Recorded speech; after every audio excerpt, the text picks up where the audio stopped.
This is the AHSAA Weekly, your inside look at everything going on with the Alabama High School Athletic Association.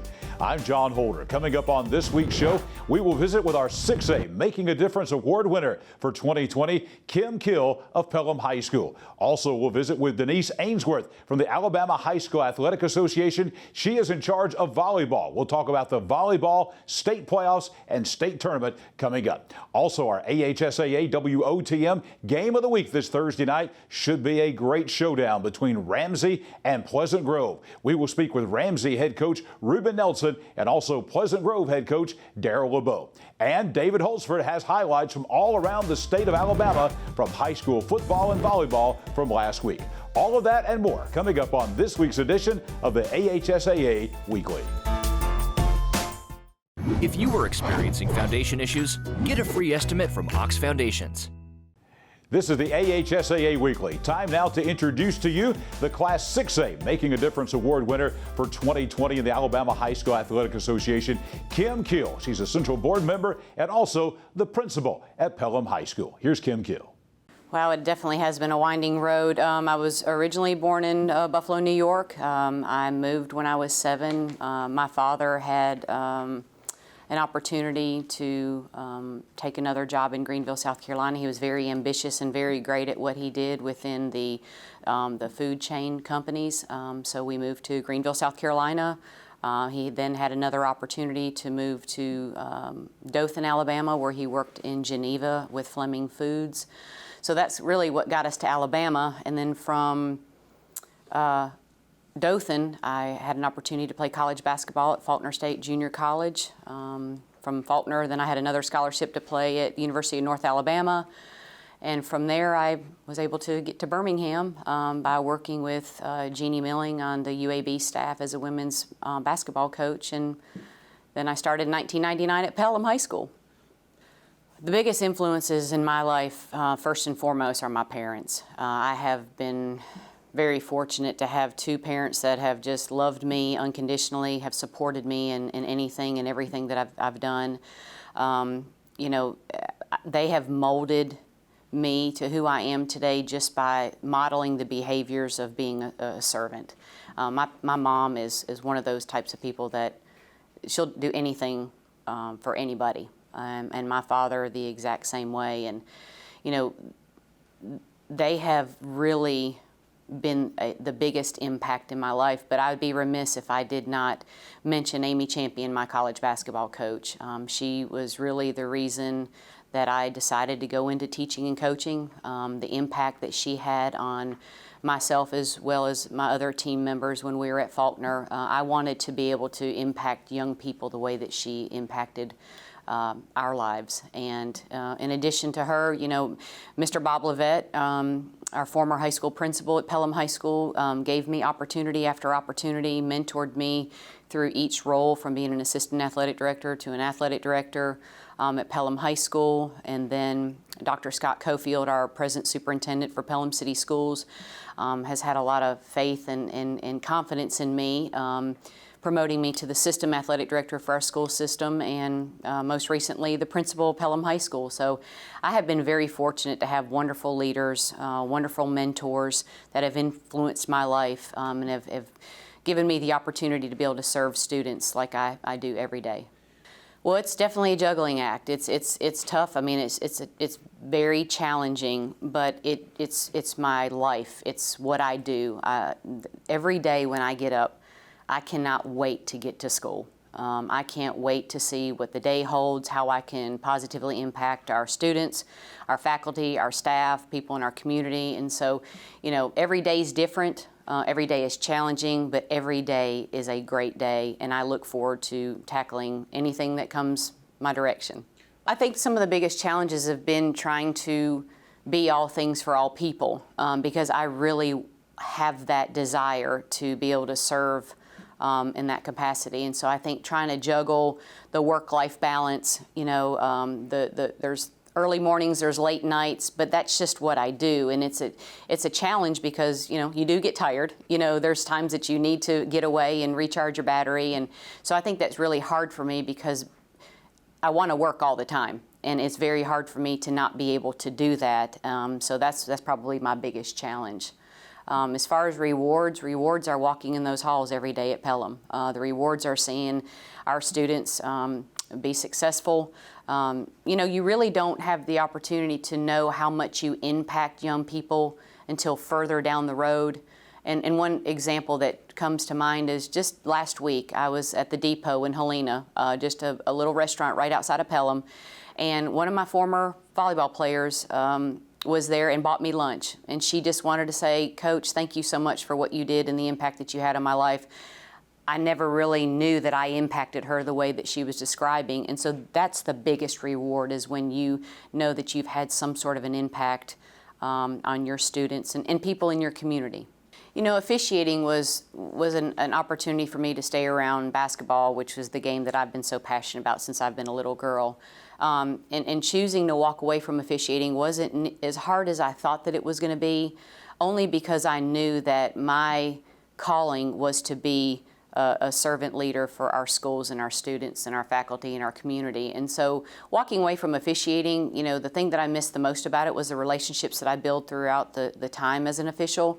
But I still have a close connection because I do go to as many games as I can. I try to be at all places at all times. But it wasn't as hard, but I just knew that what my calling has been is to be able to serve students at Pelham. And in any way, shape, form, or fashion that I can. And that's what the decision was, and it really just wasn't as hard as I thought that it would be.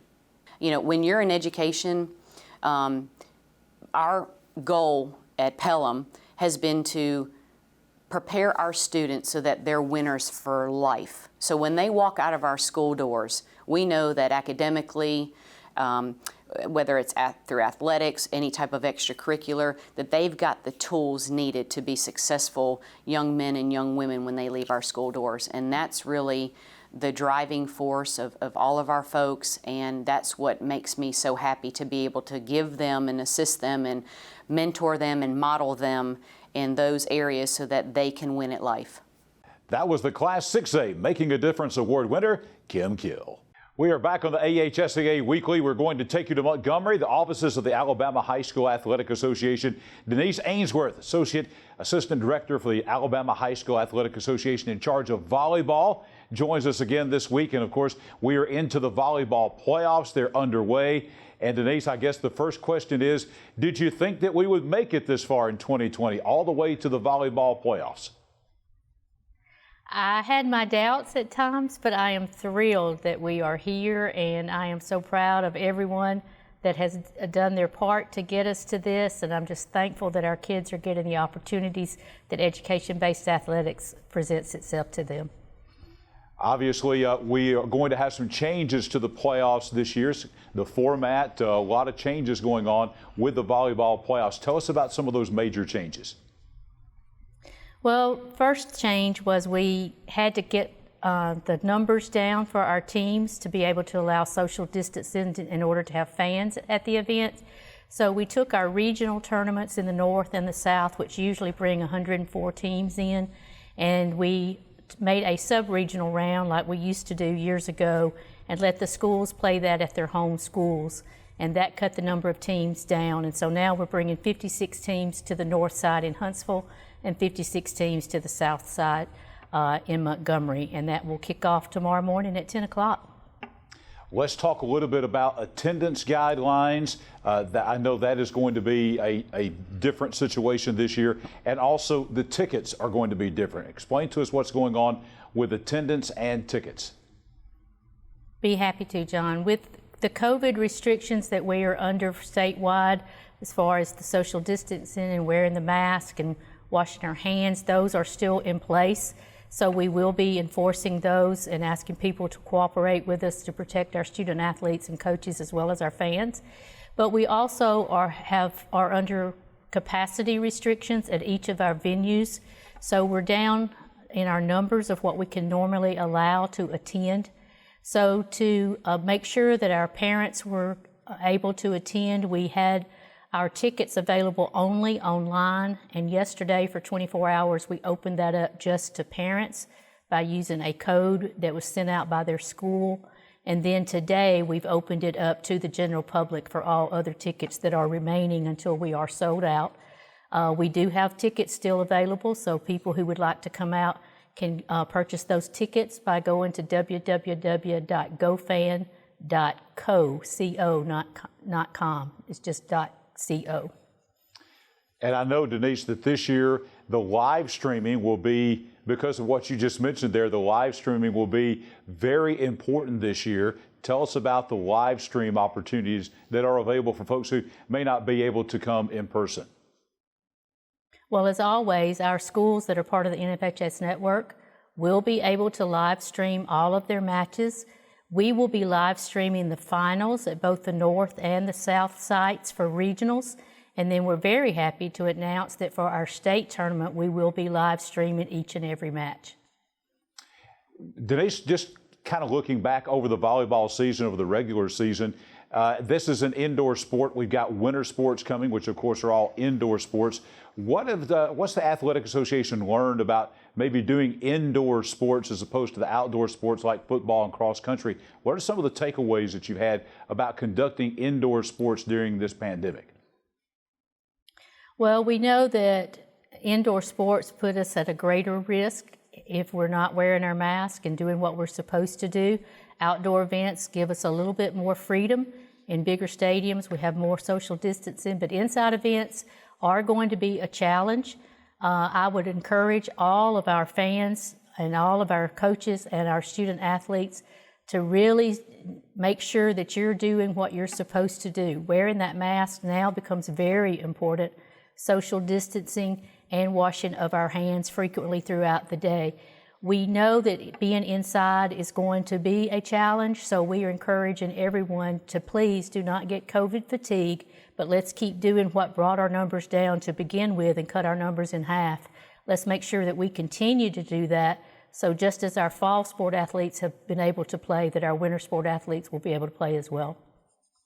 Denise, some great information this week. Appreciate you joining us here on the AHSAA Weekly to give us the update on what's happening with volleyball. It's a growing sport, as we have talked about in Alabama, so there's a lot of interest in it. This is the first playoffs that we've had, in essence, in Alabama for high school sports with the pandemic, so a lot going on with that and a lot of great information. Thank you for joining us here on the AHSAA Weekly. Thank you, John. I wish you well. Denise Akinsworth is Associate Director of the Alabama High School Athletic Association in charge of volleyball. Our guest with us on the AHSAA Weekly. We'll be back in just a moment. If you are experiencing foundation issues, get a free estimate from Ox Foundations.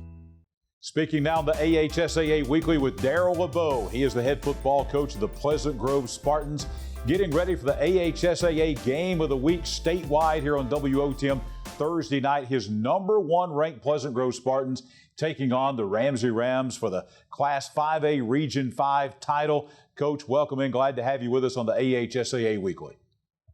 Hey, thank you. I appreciate you guys for having me tonight. Coach, certainly the biggest game in the state coming up. So much at stake here. I want to go back to last year. Last year, you two teams played twice. Regular season, Ramsey won, but you turned it 180 degrees around in the playoffs, and that was obviously a key win to making that run to the Super 7. Yes, sir, definitely. It's tough, to play a region opponent and then having to come back and play, that same tough region opponent in the playoffs, and especially with so much on the line. The kids came out that night and performed well, and they battled, and it ended up being a 4-quarters game, and was blessed enough to come out with the W against a very good Ramsey football team. Coach, your football team was just a yard short of winning the 5A title last year. A lot of returnees this year.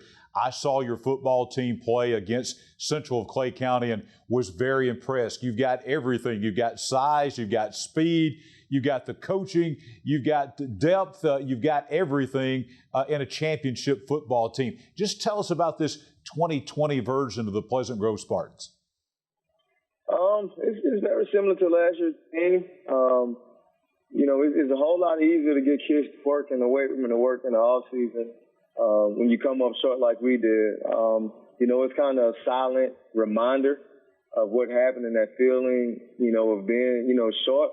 And to come out and to put in the work, week in and week out, and playing 15 games last year, playing that type of football, that longer kind of prepares you and having an opportunity to play on the back end of the season. So it's a lot of football, and the guys, that experience, playing that deep into the playoffs and having an opportunity to play in the state championship game, it's kind of rolling over to this year. We're taking the same approach, one game at a time. Every week is a big game for us, especially with everything that's going on. You don't know if you're going to get shut down from day to day. So we're taking advantage of every day and every week, 1 week at a time. Coach, just watching your team, even in warm-ups, it's an impressive-looking football team. Huge along the offensive line. Defensive front is very talented. And you've got what I think is one of the best pass-catch combos in Alabama, if not the best. Be hard-pressed to find someone better than Perryman to Lewis there. That's quite a bit of weapons to have there on the offensive side. Definitely. They make calling the game a lot easier. We've been blessed to have those two guys, Perryman and Chris Lewis. You don't get guys like that often, and you better enjoy them as a coach while you have them. Those players, they don't come around every year. And the thing about those two kids, they work hard and they put in the work. And the product that everyone else sees on Thursday nights and Friday nights, or what we see throughout the week, and throughout the summer from their work when they're working when nobody else is watching. And and it's just a blessing to have an opportunity to say that I'm able to coach those guys. Coming off being in the 5A state championship game last year, this season, the schedule, you didn't shy away from anybody. You played the 6A defending state champion in Oxford, the 5A defending state champion Clay Central, the team that you played in the state championship game last year. Was that by design, Coach, to play that really tough schedule? Yes and no. It was tough early on trying to find games, trying to get some teams to play. And, we got a lot of, phone calls from, 7A and 6A schools, but it was more so towards the back end of the schedule. And, if we was going to take that opportunity to play a high classification, we wanted to play it earlier and, definitely have an opportunity in the relationship with Coach Etheridge over at Oxford. And, kind of like, I really don't want to play you, but, we got to line it up, to have the opportunity to play that quality game early in the year to kind of push us into the season and to carry throughout the season to kind of really see where we're at, what we have to go back and work on, what we need to fix, and creating those depths and those opportunities throughout the year, and having an opportunity to go and play a game like that, middle of the season against Central. I think it just prepares you, to make that run at the end of the year, whether it's, round 1, 2, 3, so, definitely here we get an opportunity to play. We don't want to shy away from competition, and, but it's tough playing those games. You can get banged up a little bit, so, I guess it's like a double-edged sword. Well, Coach, you've got an impressive football team, obviously the #1 team in the state of Alabama in 5A, #1 versus #3 for the region title.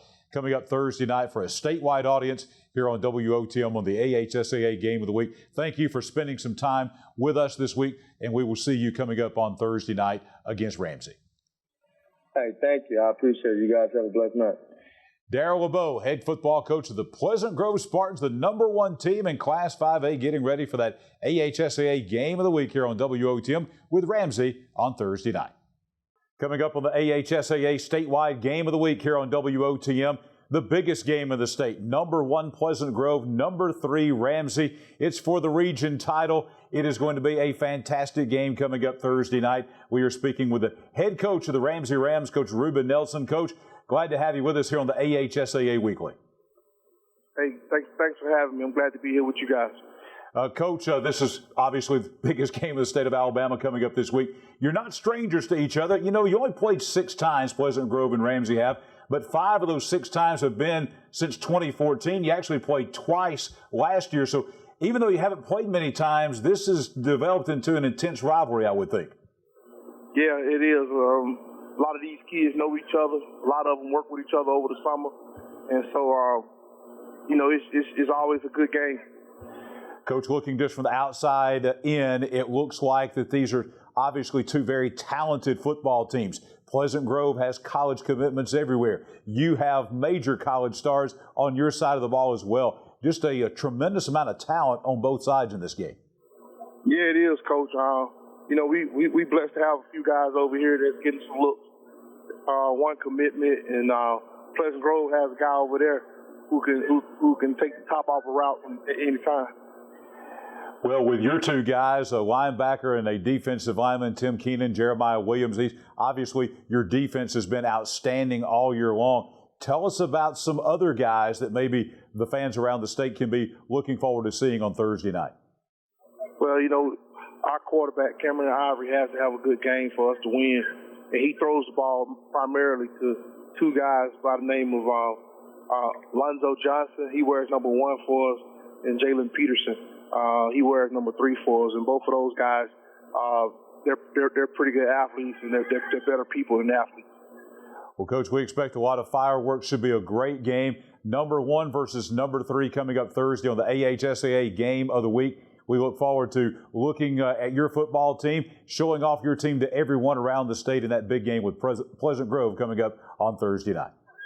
Well, Coach, thank you for having me on, and thanks for reporting on Birmingham City football. Ruben Nelson, head coach of the Ramsey Rams, the number 3 team in the state in Class 5A, undefeated, getting their shot at number 1 Pleasant Grove on the AHSAA Game of the Week here on WOTM Thursday night. If you are experiencing foundation issues, get a free estimate from Ox Foundations. Back on the AHSAA Weekly, time now for David Holtzford's highlights.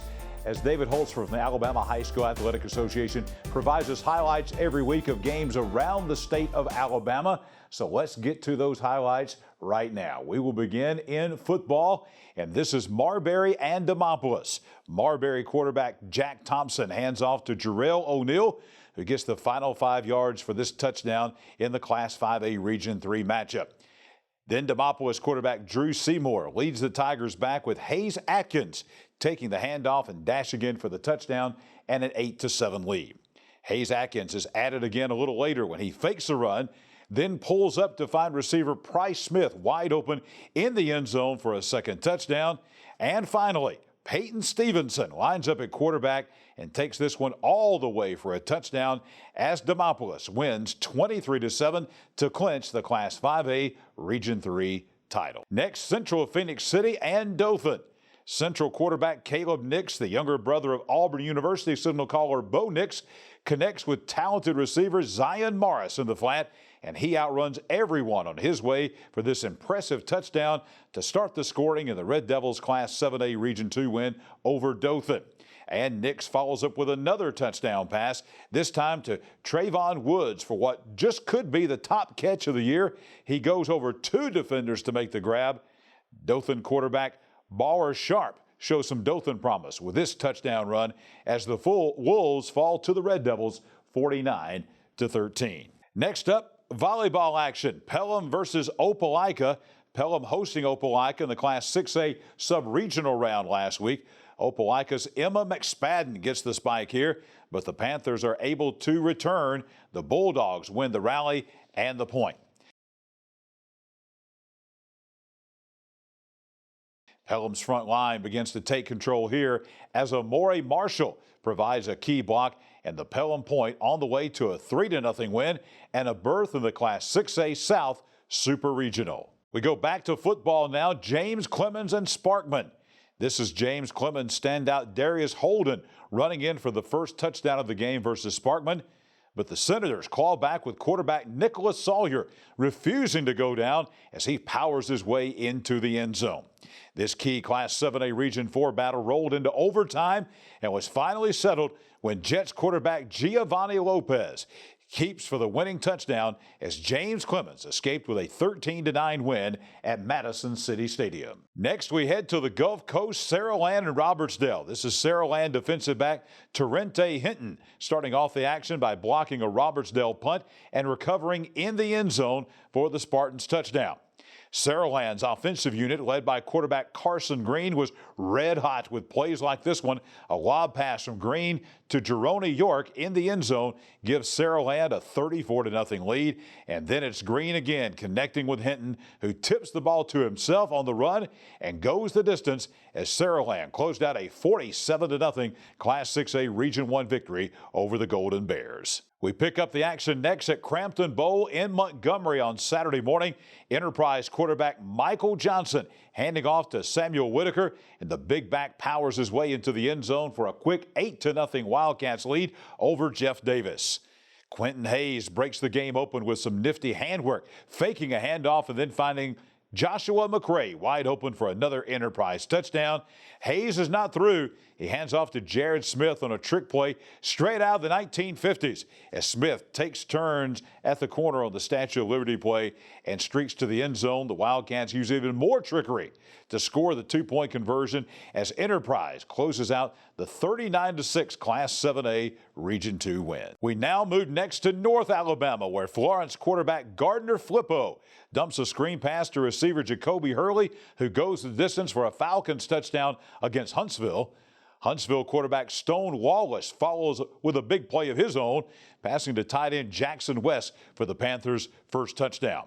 Florence was just too strong in this one, however. Flippo finds Hurley again on the run-pass option for another Falcons touchdown, and Benjamin Brookman closes out the scoring with a power run as Florence wins this 7A Region 4 battle 35-14. And lastly, in the AHSAA TV Network WOTM Game of the Week, two of the state's all-time winningest teams clashing in West Alabama, Gordo facing Fayette County. The Green Wave takes the lead 6-0 in this defensive battle as Rayshawn Williams takes this handoff in for a touchdown. Quarterback Christopher Neal gives Gordo some breathing room in the second half with this touchdown toss to Abel Abernathy. And Williams powers his way in for another touchdown as Gordo wins 25-0 to claim the Class 4A Region 5 title. I want to remind you, if you've got highlights that you would like to send along for the AHSAA Weekly, send those to David Holtzford at dholtzford@ahsaa.com. That's going to do it for this week's edition of the AHSAA Weekly. We'll see you back here next week.